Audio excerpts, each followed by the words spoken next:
이 시간 우리 예배를 위해서 함께 합심하여 하나님께 기도함으로 수요 저녁 예배 시작하겠습니다. 이 시간 우리의 예배가 하나님께서 기뻐 받으실 예배가 될 수 있도록 우리들의 영혼의 무릎을 꿇어 하나님을 즐거이 예배할 수 있게 해달라고 함께 마음 모아 기도하겠습니다.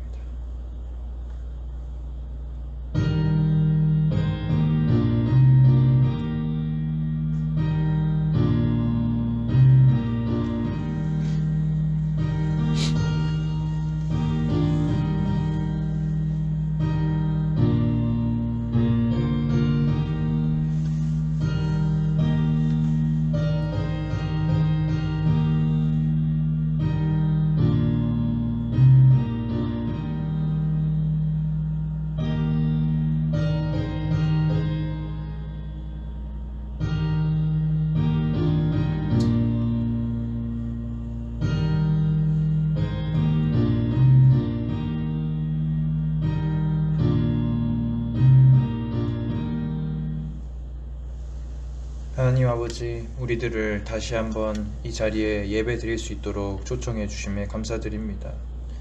아버지, 우리의 예배가 주님 앞에 드려지는 예배가 되기를 간절히 원하오니 우리의 예배를 신령과 진정으로 드릴 수 있도록 하나님께서 도와주시고 붙잡아 주십시오. 이 시간 전하는 자와 듣는 모든 사람들의 마음과 삶이 변하여 하나님께서 기쁘게 받으시는 삶이 될 수 있기를 간절히 원하며 예수 그리스도의 이름으로 기도 올려드립니다. 아멘.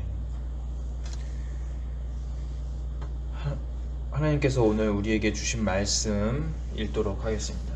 하나님께서 오늘 우리에게 주신 말씀은 신명기 5장 1절부터 6절까지의 말씀입니다. 신명기 5장 1절부터 6절까지의 말씀입니다. 저와 여러분이 함께 합독하여 읽도록 하겠습니다. 모세가 온 이스라엘을 불러 그들에게 이르되 이스라엘아, 오늘 내가 너희의 귀에 말하는 규례와 법도를 듣고 그것을 배우며 지켜 행하라. 우리 하나님 여호와께서 호렙 산에서 우리와 언약을 세우셨나니 이 언약은 여호와께서 우리 조상들과 세우신 것이 아니요 오늘 여기 살아있는 우리 곧 우리와 세우신 것이라. 여호와께서 산 위 불 가운데에서 너희와 대면하여 말씀하시매 그때에 너희가 불을 두려워하여 산에 오르지 못하므로 내가 여호와와 너희 중간에 서서 여호와의 말씀을 너희에게 전하였노라. 여호와께서 이르시되 나는 너를 애굽 땅 종 되었던 집에서 인도하여 낸 내 하나님 여호와라. 아멘.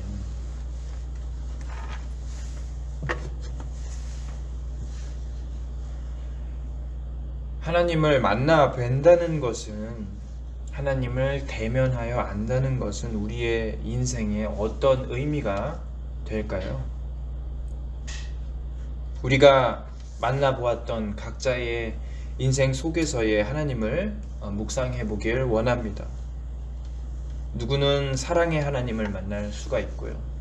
누구는 용서의 하나님을 만날 수가 있습니다. 또 누구는 은혜의 하나님, 친구 되신 하나님, 왕이신 하나님도 만날 수 있고 거룩하신 하나님도 만날 수가 있죠. 이것부터 시작해서 수많은 하나님의 모습이 있습니다. 각자 인생 속에서 만나 뵈었던 하나님이 다 다르지만 이 가운데 한 가지 공통점이 있음을 우리가 알 수 있습니다. 한 가지 확실한 공통점이 무엇입니까? 하나님을 만나 됨으로 인해서 우리의 인생이 큰 변화가 생기고 전환이 되었다라는 것입니다. 우리는 하나님을 만나 뵈기 이전의 인생으로 결코 돌아갈 수가 없습니다. 그만큼 우리 삶에 큰 전환이 생겼다는 이야기이지요. 죄인이었던 우리가 의인이 되었습니다. 죽음으로 달려가는 그 인생은 영생을 얻게 되었죠. 의미 없던 인생은 하나님으로부터 의미 있다 인정받았습니다. 우리 삶에서 부정적이었던 것들이 하나님을 통해서 긍정적으로 변화되었습니다. 그런데 이렇게 하나님을 만나 뵌다는 것은 이런 전환과 깨달음뿐만 아니라 우리에게 하나님 존재에 대한 두려움도 일깨워 줍니다. 두려움이라 하였을 때에 도대체 이 무슨 말인가 하는 생각이 들 수가 있습니다. 왜냐하면은 하나님을 만나는 일은 무조건 긍정적이라고 생각할 수가 있기 때문이죠. 우리가 어찌 하나님을 만나 뵈면서 부정적인 감정을 가질 수 있을까라고 질문할 수도 있습니다. 그러나 성경이 말하고자 하는 이 두려움이라는 감정은 우리가 일상에서 느끼는 그런 부정적인 두려움과 공포의 감정이 아니죠. 성경이 하나님을 배웠던 사람들의 두려움을 이야기할 때에는 사람이 마땅히 왕으로 오신 하나님 앞에서 보여드려야 하는 존재적인 두려움을 말하고 있는 것입니다. 즉 우리들은 이 말씀들을 살펴볼 때에 우리가 하나님의 존재를 살피면서 어떤 두려움이 있는지, 또 하나님께서는 그 최종적으로 그 두려움을 어떤 은혜로 반전시키시는지 교훈을 살피는 것이 참으로 중요합니다. 오늘 본문 4절에서 모세가 이야기하죠. 여호와께서 산 위 불 가운데에서 너희와 대면하여 말씀하시매. 우리는 지금 이 말씀을 거의 3000년, 3500년이 흐른 뒤에 이 말씀을 읽기 때문에 이 말씀이 도대체 무엇이 두려운지를 알 도리가 없습니다. 그래서 5절에 나타나고 있는 지금 이스라엘 백성들의 반응이 이해가 안 갑니다. 5절에서 백성들은 두려워했다라고 나와 있죠. 그들이 왜 두려워했을까요? 4절을 자세히 살펴보면 알 수가 있겠죠. 우선 우리는 지난 몇 주 동안 1절부터 3절까지의 말씀을 살펴보면서 하나님께서 그 언약을 누구와 맺으시는지 살펴보았고, 그리고 백성에게 주어지는 그 언약들의 유익에 대해서 살펴보았습니다. 그런데 거기서 모세는 말씀을 끝맺음하는 것이 아니라 그러하다면 이 은혜의 언약을 맺으시는 지금 이 하나님은 과연 어떤 존재이신가 하는 질문으로 넘어가죠. 따라서 우리는 4절부터 6절까지의 말씀을 살펴볼 때에는 대상이 백성에서 하나님으로 전환되었음을 깨닫게 됩니다. 우선 우리가 4절에서 주목해 보아야 하는 두 가지 문단이 있습니다. 전반부와 후반부입니다. 4절 전반부에서 이렇게 말하죠. 여호와께서 산 위 불 가운데에서. 우리는 이 부분을 읽을 때에 현장에 직접 있는 것처럼 떠올려 보며 백성들이 하나님의 존재에 대해서 두려워한 까닭을 생각해 볼 필요가 있습니다. 여호와께서 산 위 불 가운데에서 말씀하신 이 사실이 왜 두려운 것일까? 한번 우리 입장에서 생각해 볼 필요가 있겠죠. 우선 우리들 가운데 어떤 공연장에 갔다고 상상해 보면 좋겠습니다. 공연장에 간다는 일은 음악을 들으러 가는 일인데 우리가 집에서 혼자 CD 또는 카세트 플레이어로 듣는 음악과는 굉장한 차이가 있죠. 집 안에서 우리들은 되게 음악을 잔잔하게 혼자 즐깁니다. 그러나 공연장에서의 소리는 어떻습니까? 가히 폭발적이지요. 만약 공연장의 스피커가 우리가 쓰는 가정용 카세트 플레이어만큼의 성능이라면 어떨까요? 그 공연장에 간 사람들이 굉장히 답답하겠죠. 왜냐하면 그 소리가 작아서 들리지 않기 때문입니다. 이스라엘 백성들이 40년 전에서 그 호렙 산에 모여서 하나님의 언약을 받아들일 때에 그 현장을 한번 상상해 보시길 바랍니다. 그 현장을 상상해 보시면 이 세상의 그 어떤 공연장보다 더욱더 크고 우렁찬 소리가 들리는 것을 우리는 알 수가 있습니다. 공연장은 기껏해야지 3만 명에서 5만 명 정도를 수용할 수가 있죠. 그러나 하나님께서는 지금 몇만 명에게 말씀하고 계십니까? 자그마치 200만 명에게 말씀하고 계시죠. 처음에 이렇게 하나님께서 말씀하시기 이전에 백성들의 모습이 어떠했을까요? 그 백성들은 마치 우리 유치원생들이 소풍 가는 것처럼 너나 나나 할 것 없이 제잘제잘 한마디씩 보태도 자그마치 200만 마디 말이 들리게 되겠죠. 현장이 지금 굉장히 왁자지껄한 시장 바닥이나 다름이 없습니다. 그런데 그 현장이 단 한순간에 정리가 됩니다.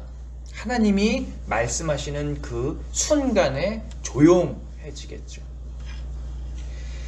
여러분, 성경은 여러 차례 하나님께서 직접 말씀하시고 선포하시는 그 소리가 인간의 목소리와는 비교할 수도 없이 크고 두려운 것이라고 강조합니다. 실제로 에스겔서 43장 2절에 이런 말씀이 있죠. 이스라엘 하나님의 영광이 동쪽에서부터 오는데 하나님의 음성이 많은 물소리 같고 땅은 그 영광으로 말미암아 빛나니. 하나님의 목소리가 뭐라고 합니까? 많은 물소리랑 비슷하다라고 에스겔 선지자가 말하고 있지요. 많은 물소리라는 것은 결국 폭포수와 비슷한 소리이겠지요. 지금 200만 명이나 되는 백성들을 압도하시는 하나님의 말씀은 모든 사람들이 깜짝 놀랄 만큼의 무게를 담고 있는 말이죠. 마치 이 세상에 가장 크고 아름다운 폭포가 무엇이 있죠? 나이아가라 폭포수가 쏟아내는 그 엄청난 양의 물처럼 하나님의 말씀이 굉장히 무겁게 압도되면서 다가오는 것입니다. 여러분, 한번 정수기와 나이아가라를 비교해 보십시오. 비교하는 것 자체가 웃긴 일이죠. 우리 교회에도 지금 정수기가 있죠. 버튼을 딱 누르면은 졸졸졸 하고 흐릅니다. 만약에 우리의 말이 그 정도와 같다고 하면은 하나님의 말씀은 지금 비교할 수도 없는 나이아가라 폭포보다 훨씬 더 큰 것이겠죠. 우리의 입에서 나오는 말의 소리가 쬐끄맣고 또 우리의 말이 남을 살릴 수가 있을 때 조금 살릴 수 있다면은 하나님의 말씀은 어떻습니까? 비교할 수도 없이 큰 말씀으로 다가오는 그 말씀은 온 백성을 듣게 하시는데, 온 백성을 먹여 살리는데 부족함이 없는 존재의 차이를 보여주고 있죠. 그런 하나님의 목소리를 현장에서 듣고 있다고 생각해 보시길 바랍니다. 그 쏟아지는 물의 소리가 너무 커서 우리가 가끔 자연에 압도당할 때가 있잖아요.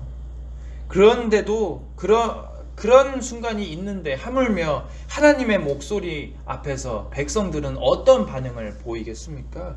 하나님의 목소리는 우리의 목소리랑은 너무 다르기 때문에 백성들은 하나님의 존재를 경외함으로 받아들일 수밖에 없는 것입니다.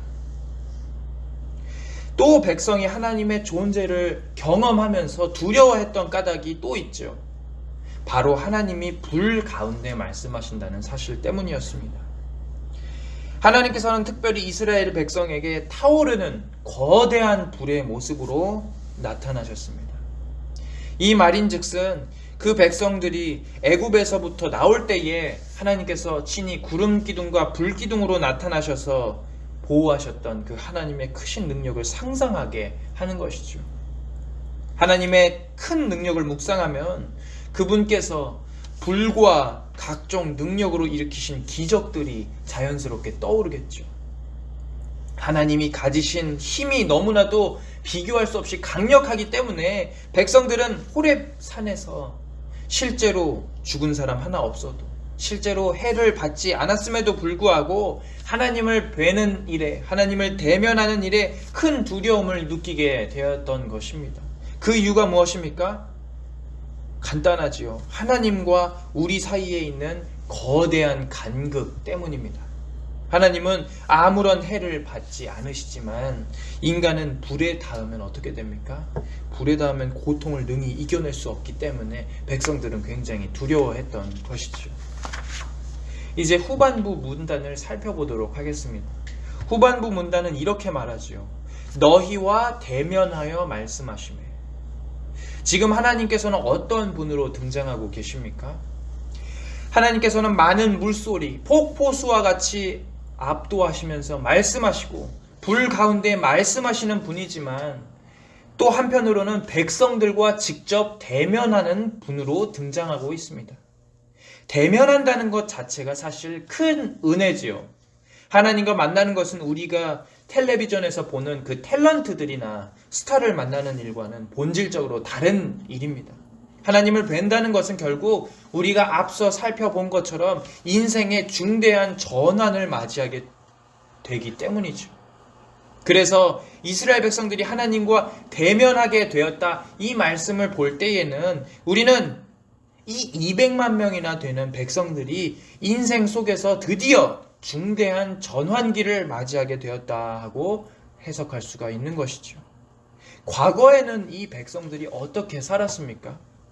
애굽에서는 노예로, 종으로 자유 없이 살았죠. 모세가 이끌고 난 후에도 다를 바가 없겠죠.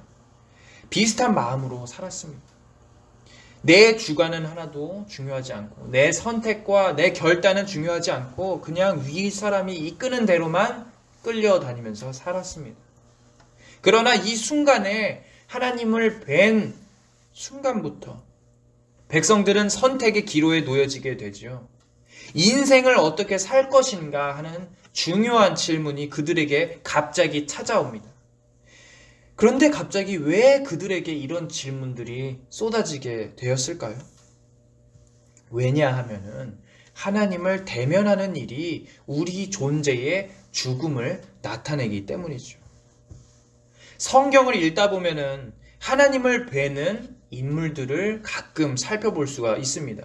그 중에서도 이사야 선지자가 하나님을 처음 뵈었을 때 우리에게 참 유명한 장면으로 기억되고 있습니다.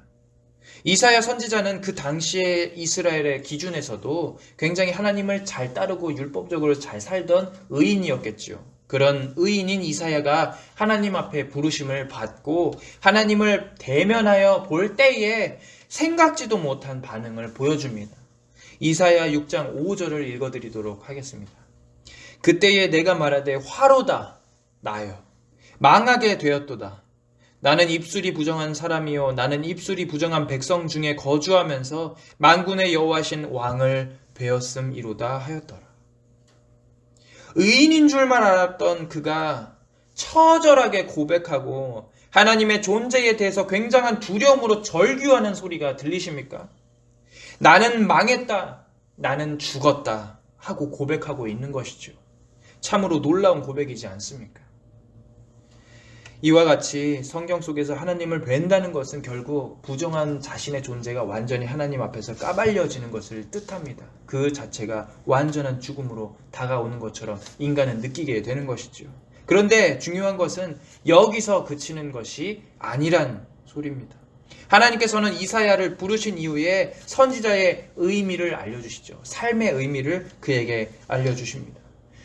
이사야 선지자가 부정했기 때문에 그를 완전히 멸하시는 것이 아니라 오히려 이사야 선지자의 죄를 사해 주시고 선지자의 삶의 의미를 다하도록 그를 가르쳐 주시죠.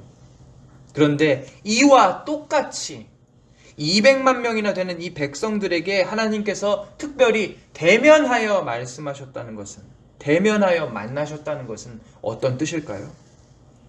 그들의 인생 속에 찾아오셔서 한 사람 한 사람 삶의 결단을 할 수 있도록 하나님께서 도우셨다는 뜻이겠죠.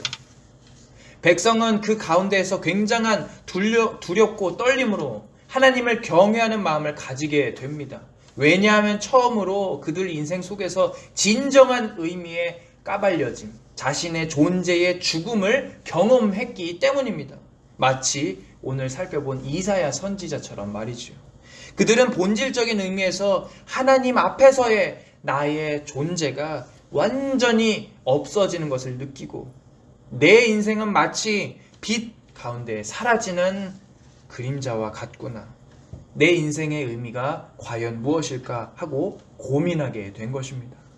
내가 과거에는 수동적으로 이끌리듯 노예처럼 살아왔는데 이제 하나님께서 주신 삶의 의미를 드디어 곱씹어보게 된 것이지요.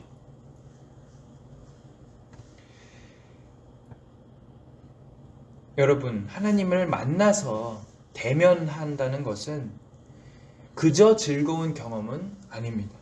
하나님을 만나 뵈어서 얼굴을 보고 싶다고 고백하는 사람들이 가끔 있습니다. 저 역시 신학교를 다니다가 하나님 나를 꼭 만나주시고 하나님의 얼굴을 보고 싶습니다 하고 고백했던 적이 있습니다. 그러나 사실 하나님께서 얼굴을 베어주시는 그 순간에 우리의 존재가 그분을 감당할 수가 없게 되겠죠. 그만큼 우리와 하나님은 가까워지기에는 너무나도 먼 존재의 차이를 보여주고 있기 때문이죠. 그런데 하나님께서는 갑자기 생각하지도 못한 은혜를 우리의 삶에 부어주시기 시작합니다. 그 은혜가 5절에서 드러나게 됩니다. 5절에서 하나님은 두려워하는 이스라엘 백성과 자신 사이에 모세를 세우시는 장면이 있습니다. 이것은 사실 성경을 읽는 우리들에게 굉장히 큰 충격의 말씀입니다. 왜 충격의 말씀일까? 이 말씀 자체가 하나님께서 앞으로 어떻게 일하실지 알려주시려고 하시기 때문이죠. 따라서 5절은 그냥 우리가 읽고 넘기는 것이 아니라 신약에 와서는 어떠한 뜻으로 성취가 되었는지를 잘 살펴보아야 하는 것입니다. 우리는 이 5절을 읽어볼 때 되게 간단히 생각할 수가 있겠죠. 사람이 하나님을 뵈어서 대면하면은 반드시 죽게 되고 굉장히 두렵고 떨리기 때문에 하나님은 백성과 자신 사이에 모세를 두셨구나 하고 간단하게 생각할 수도 있겠습니다. 그런데 단순히 하나님께서는 모세를 그 이유 때문에만 세우신 것이 아니겠죠. 더 깊은 하나님의 뜻이 있는 것입니다. 그 뜻이 무엇인가? 우리는 세상의 직업들을 한번 상상해 보면 좋겠습니다. 중간에서 일들을 조정하거나 해결하는 직업들을 한번 떠올려 보도록 하겠습니다. 어떤 직업들이 있습니까? 변호사가 있을 수가 있겠죠. 다른 나라와 또 다른 나라를 그 사이에서 그 이해관계를 조절하는 외교관도 있을 수 있습니다. 경찰관도 있을 수 있고요. 세상의 수많은 직업들은 갈등과 투쟁의 중간에서 서로를 화해시키는 역할을 맞이하고 있습니다. 적대적이거나 다른 사람들의 갈등을 온전히 해결하기 위해서 항상 노력하고 있죠. 하나님께서는 이와 비슷하게 역사 속에서 하나님과 사람을 연결시키기 위해서 항상 중간에 있는 사람들을 세우셔서 말씀하시고 은혜를 베푸십니다. 하나님께서 이 세상에 적극적으로 개입하실 수도 있는데 하나님은 그런 방법을 사용하지 않으십니다. 오늘 대표적으로 드러나는 인물이 있죠. 누구입니까? 모세를 통해서 하나님께서 백성들을 이끄셨죠. 모세는 따라서 어떤 임무를 가지고 있었죠? 하나님의 입으로 사는 경험, 하나님의 전령으로 사는 경험을 하게 되는 것이죠. 실제로 하나님께서는 역사 속에서 자신의 뜻을 계시하실 때에 선지자들을 많이 세우셨습니다. 그들을 가리켜서 우리들이 어떤 역할을 한다 말하고 있죠? 중보자적인 역할을 한다라고 말하고 있죠. 그러나 그들을 중보자라고 부를 수는 없습니다. 우리가 신구약의 성경의 인물들을 살펴볼 때에 하나님의 이러한 귀한 일들을 하는 사람들 덕분에 온 세계가 변화하는 것을 우리가 알 수 있었지만 우리 삶의 유일한 중보자는 이 땅에서 단 한 분밖에 없으셨습니다. 그 중보자가 누구입니까? 바로 예수 그리스도이시죠. 지금 이 5절에서 하나님께서 모세를 중간에 세웠다 하실 때에는 하나님께서 어떻게 앞으로 언약을 성취하실지 바라보게 하는 말씀이겠죠. 모세는 결국엔 앞으로 오실 유일한 중보자이신 예수 그리스도를 떠올리게 하는 역할인 것입니다. 과거 구약에는 이렇게 희미한 모습으로 하나님과 백성 사이를 선지자와 같은 사람들이 연결했다면 이제는 현실이 완전히 달라졌지요. 진짜 중보자가 등장한 그때에는 하나님께서 확실한 방법으로 그분의 일을 이루실 것을 기대할 수가 있는 것입니다. 그래서 따라서 5절을 볼 때에 단순히 백성들이 하나님을 뵈고 하나님을 대면하는 일이 너무도 두렵고 떨리고 부담스러웠기 때문에 모세나 선지자 같은 사람을 세워주셨다라고 간단하게 이해할 수가 없는 것입니다. 역사를 처음부터 놓고 보았을 때에 하나님께서는 유일한 중보자를 주시기로 언약하셨기 때문에 우리는 이 구약의 은혜를 신약의 은혜에 비추어서 하나님의 일하심을 깨달을 수가 있겠죠. 그렇다면 아까도 말씀드렸다시피 질문이 생깁니다. 과연 이 유일한 중보자는 누구인가 하는 것이죠. 아까 답을 알려드렸습니다. 이 언약의 최종 성취를 누가 이루시는가 할 때에 우리는 이 답이 이미 예수 그리스도라는 사실을 알고 있죠. 예수 그리스도는 어떤 분이십니까? 살아계신 하나님의 아들이시고 또한 사람이시기 때문에 하나님과 우리 사이의 유일한 연결 다리가 되시는 분입니다. 심지어 예수 그리스도께서는 자신이 지신 이 십자가를 통해서 더욱더 확실하게 하나님과 인간 사이를 연결시켜 주십니다. 이게 바로 우리들의 달라지는 현실이죠. 과거에는 하나님과 만날 수가 없었습니다. 왜 그렇습니까? 하나님과 백성 사이의 거리가 너무나도 멀고 험했기 때문이죠. 하나님을 찾아갈 수가 없었습니다. 왜냐하면 접점이라는 것이 도저히 둘 사이에 찾아보기가 어렵기 때문이었기 때문이죠. 굉장히 비참한 현실 가운데 우리가 있었습니다. 그러나 어떻게 우리의 이 현실이 완전히 180도 바뀌었습니까? 하나님이 우리를 만나 주시겠다고 의지를 나타내신 그 순간부터, 하나님께서 우리에게 은혜를 베푸시겠다고 언약을 맺으신 그 순간부터 우리의 비참한 현실이 행복으로 완전히 변하게 되었습니다. 죽음뿐이었고 수동적이었고 죄의 노예처럼 살아가던 우리의 인생을 어떻게 변화시키십니까? 언약을 통해 삶으로 변화시키시고 능동적으로 변화시키시고 종이 아니라 자녀됨을 누리게 하시는 것이니 우리는 그 은혜를 인생 속에서 받아 누리고 있다는 사실을 깨달아야만 하는 것이죠. 그렇다면 이 언약의 성취가 도대체 어디에서 나타나는가 하는 질문이 있습니다. 요한복음 14장 6절에 예수님의 말씀이 있기 전에 도마가 예수님에게 묻지요. 예수님, 우리는 주님께서 어디로 가시는지 알지 못합니다. 그 길을 어찌 알 수 있을까요? 라고 예수님께 묻고 있죠. 그러자 예수님은 이렇게 말씀하십니다. 나는 길이요, 나는 진리요, 나는 생명이니 나를 통하지 않고서 아버지께로 올 사람이 없다. 나를 통하지 않고서 아버지께로 올 사람이 없다 말씀하시죠. 이 말씀이 도대체 어떤 뜻을 담고 있을까요? 과거의 구약에서의 약속, 모세를 통해서 계시된 이 중보자적인 역할은 예수님의 시대에 어떤 뜻으로 성취되었을까요? 단순히 그냥 예수 그리스도께서 나는 진리이고 생명이고 길이다라고 비유로 말씀하신 것이 아닙니다. 중요한 것은 지금 예수 그리스도께서 감당하고 계시는 중보자의 사역이죠. 이 중보자의 사역은 결국 아버지께로 나아가는 유일한 길을 뜻하는 것이니 우리는 누구를 통해서만 언약의 성취를 볼 수가 있는 것입니까? 바로 하나님의 아들이신 예수 그리스도를 통해서만 언약의 성취를 볼 수가 있는 것입니다. 저는 말씀을 시작하기 이전에 서론의 부분에서 하나님께서 두려움을 과연 어떤 은혜로 바꾸시는지 살펴보는 것이 굉장히 유익하다 말씀을 드렸죠. 4절에서 등장하신 하나님의 모습은 어떠했습니까? 굉장히 광대하신 분이었죠.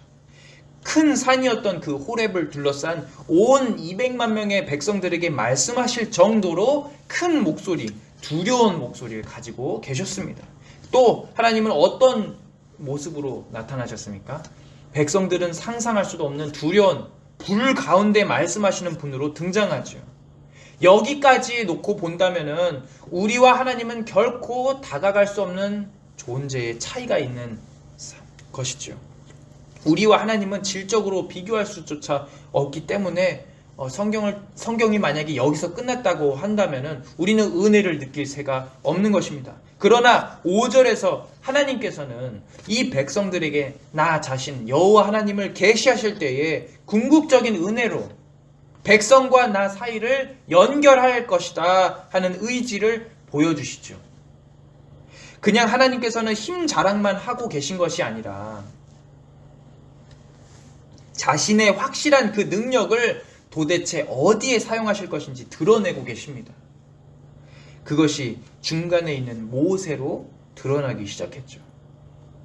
구약 속에서 모세는 하나님의 선지자로서 일하지만 후에 신약에 등장하실 우리의 유일하신 길이고 진리이고 생명이신 예수 그리스도는 이 세상의 유일한 중보자로 온 인류를 하나님과 화해시키는 분으로 등장하게 될 것입니다. 백성은 따라서 두렵고 무섭고 주눅들기만 하는 것이 아니죠. 이 말씀의 반전을 통해서, 두려움의 반전을 통해서 하나님의 언약 안에 숨겨진 사랑과 은혜를 살펴볼 수가 있게 되는 것입니다. 이제 마지막 절 6절입니다. 6절은 하나님이 왜 나를 이렇게 계시하시는지, 자신과 백성 사이에 왜 모세를 두셨는지 확실하게 말씀하시는 장면입니다. 그 이유가 무엇이라고 합니까? 나는 너를 애굽 땅 종 되었던 집에서 인도하여 낸 내 하나님 여호와라. 굉장히 이상하죠. 왜 그렇습니까? 이 말씀에는 지금 하나님의 사역하시는 그 행동에 대해서 어떠한 원인도 드러나 있지 않기 때문입니다. 인간적으로 볼 때 굉장히 이상합니다. 어떠한 이유가 있어야지만 백성을 구하든 말든 대면하시든 말든 하실 텐데 그저 하나님께서는 너희들을 인도해 냈다라고 말씀하고 계시죠. 그러나 반대로 생각해 보시길 바랍니다. 이런 말씀이 될 수 있겠지요. 내가 너희를 지금 대면하여 만나는 이유, 너희를 위해서 은혜를 주고 언약을 맺은 이유, 너희에게 모세를 준 이유가 다 내가 너희의 하나님 여호와이기 때문이다 라는 은혜의 선포이죠. 하나님의 표현 중에 너희의 하나님 여호와라는 말이 강조되고 있습니다. 근데 여러분들도 아시다시피 원래 하나님은 누구의 소유가 되시거나 편이 되시는 분이 절대 아니죠. 왜냐하면 하나님은 어떠한 것에도 매여 있는 분이 아니시기 때문입니다. 그러나 하나님께서 항상 역사하시는 그 모습들을 살펴보면은 자신의 주권과 권능을 일부러 하나님께서 부르신 자들에게 허락하시는 장면들이 있습니다. 하나님은 결코 누구의 편이 되시거나 그의 소유가 되실 분이 아니신데도 불구하고 의도적으로 아브라함의 편이 되어주시고 이삭의 편이 되어주시고 야곱의 편이 되어주시고 오늘 말씀에 보면은 심지어 잘난 것이 하나 없어 보이는 이 백성들의 편이 되어주시겠다고 말씀하고 계시죠. 그래서 자신의 능력을 백성을 위해 사용하시는 이 하나님 여호와께서 다른 사람들, 다른 민족이 아니라 너희를 위하신 여호와 하나님이라는 말씀을 하실 때에 백성들이 어떤 감정을 느끼게 될까요? 처음에는 불 가운데 말씀하시고 능력 있으신 왕으로 강림하시는 이 하나님을 볼 때에 두렵고 떨기만 하고 부담되기만 했겠죠. 그러나 하나님께서는 자신의 힘만을 강조하지 않으시고 오히려 지금 이 백성들을 위해서 어떤 일을 하십니까? 중간에 모세를 세우시기도 하시고 지금 하나님께서는 이 하나님 여호와 말씀하고 계시는 하나님 여호와가 바로 너희의 하나님 여호와다라고 말씀하고 계시죠. 얼마나 든든할까요? 이것을 가리켜 반석과 같으신 우리 주님이라 표현할 수도 있겠습니다. 기대고 의지할 수 있는 큰 분이 우리의 등 뒤에 딱 버티고 계시다는 사실이 은혜로 백성들에게 다가오는 굉장히 중요한 전환점입니다. 말씀을 맺겠습니다. 우리는 단순히 성경을 많이 읽고 공부를 많이 해서 하나님에 대한 지식을 많이 흡수하는 것이 아니라 우리의 삶에 찾아오시는 하나님의 다양한 모습을 함께 묵상해 보면 좋겠습니다. 하나님은 각자에게 딱딱딱 떨어지는 하나님의 모습으로만 등장하지 않으시죠.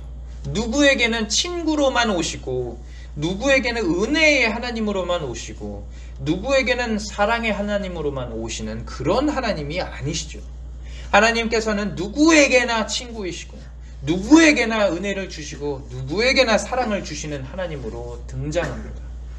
마찬가지로 오늘 본문에서 살펴본 것처럼 그저 우리가 아는 지식적으로만 하나님을 아는 사람들은 이 두려움의 하나님, 불 가운데 말씀하시는 하나님, 중보자를 세우시는 하나님, 그리고 너희의 하나님, 이 하나님을 다 따로따로 구분해서 이해하겠지요. 그러나 우리의 인생 속에서 최종적으로 하나님은 어떤 모습으로 찾아오십니까? 너희의 하나님 여호와의 모습으로 다가오시는 분입니다. 무엇보다 그분은 언약을 우리와 함께 맺으시는 분이며 예수 그리스도라는 유일한 중보자를 세우셔서 우리들이 다시 하나님과 연결될 수 있도록 도와주셨습니다. 우리는 이러한 하나님의 이 연결을 굉장히 기뻐하고 감사하면서 살아야 할 것입니다. 어떻게 살 수가 있습니까? 언약에서 배웠던 것 같이 우리들의 삶의 자세를 온 민족들이 우리를 보면서 하나님께 돌아갈 수 있도록, 하나님 앞으로 돌아올 수 있도록 믿음의 모범을 보이는 빛과 소금, 그리스도인이 되어야 하겠죠. 또한 이미 빛과 소금처럼 그리스도인처럼 살고 있다면은 최종적으로 우리에게 주어질 영원한 상급인 하나님의 나라를 잠잠히 기다리며 끝까지 삶을 인내해 나가야 할 것입니다. 모쪼록 우리와 언약을 맺으시는 하나님을 묵상해 보기를 원합니다. 하나님께서는 많고 많은 백성들 중에서 특별히 우리와 함께 언약을 해주셨고 그 언약을 그냥 저버리시는 것이 아니라 성취하실 것이라 말씀하셨습니다. 그 뜻이 우리의 인생에서 얼마나 중요한지를 깨닫게 되기를 원합니다. 하나님의 언약은 기업을 잇는 것이나 재물 따위를 모으는 것이나 명예를 쌓는 것이 절대 아니죠. 하나님의 언약은 결국 궁극적으로 무엇을 바라보게 하는 것입니까? 하나님을 대면하여 만나는 일을 바라보게 하는 것이죠. 더 중요한 것은 지금 우리가 살고 있는 이 인생의 비참한 모습으로 하나님을 뵈는 것이 아니라 마지막 끝날에 우리들이 부끄럽지 않은 모습으로 부활의 그 몸을 입어서 주님을 영원토록 즐거이 예배하는 날이겠죠.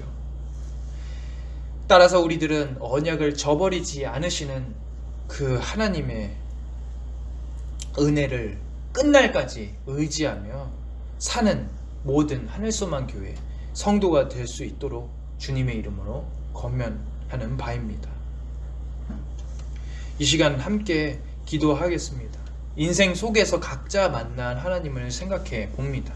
이스라엘에게 나타나신 하나님은 두려움 그 자체의 모습으로 오셨지만 도리어 하나님께서는 어떻게 바꾸셨습니까? 은혜로 바꾸셨으며 백성을 위해서 그들의 하나님이 되어 주시겠다고 말씀을 하셨죠.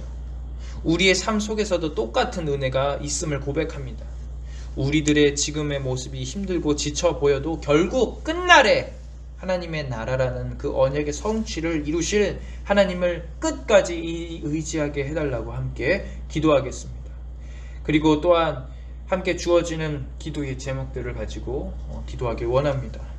코로나19 확진자 수가 늘어가는 와중에 불안한 이 국가를 위해서 기도할 수 있는 그리스도인들이 될 수 있기를, 하루에 특별히 시간을 내어서 나라를 위해서 기도하는 시간을 가지도록, 또 두 번째로는 유초등부 어린이들이 하나님을 잊지 않으며 믿음 가운데 건강히 자라날 수 있기를, 마지막으로는 매일 믿는 자로서 시간을 11조를 하나님 앞에 드리는 하늘소망교회 성도가 될 수 있기를 함께 우리 마음 모아 기도하겠습니다.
주님, 우리의 아버지 감사합니다.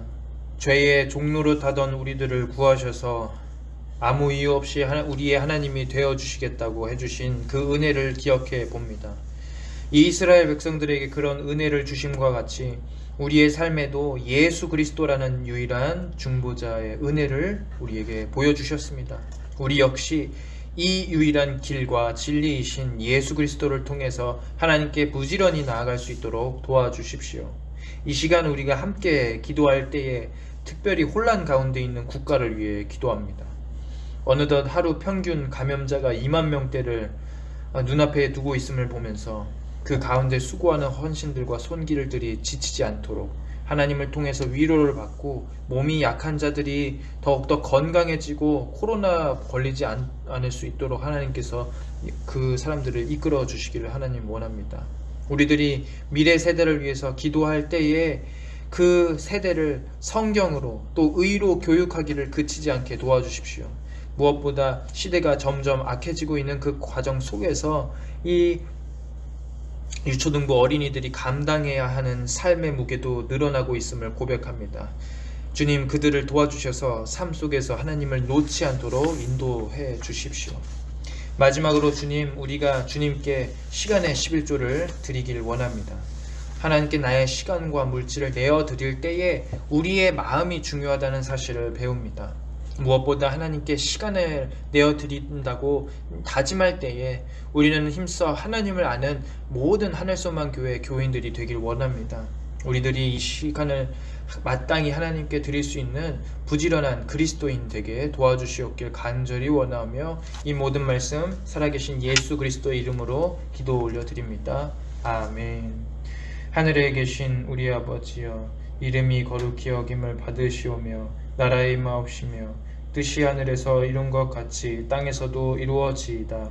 오늘날 우리에게 일용할 양식을 주옵시고 우리가 우리에게 죄 지은 자를 사하여 준 것 같이 우리 죄를 사하여 주옵시고 우리를 시험에 들게 하지 마옵시고 다만 악에서 구하옵소서.